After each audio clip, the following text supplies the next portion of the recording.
Hi, I'm James. We farm at Gore Lane Farm in Wiltshire on the family farm where we have 370 Holsteins.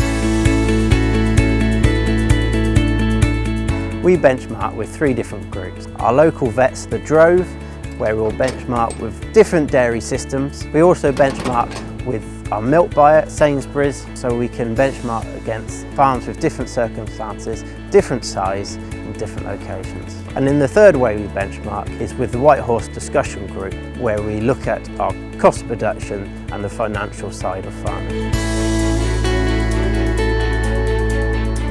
We benchmark by measuring the calves at the day of birth with a weigh band round their chest. From day 1, within 6 hours, they'll get 4 litres of colostrum, and then they'll move on to the Volat feeding machine, where every individual calf will have a collar which will identify that calf to its date of birth, and then it will meet our feeding curve, which will raise the intake of milk given to the calf until the time of weaning. So you can see the feed curve of how they're working their way up to more volume, and then it decreases their volume of milk given to them when they're weaning.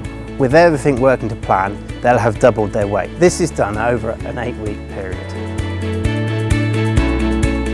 So by benchmarking, we've been able to lower our cost of production, work with farmers, see what other farmers are doing best, and try and beat them.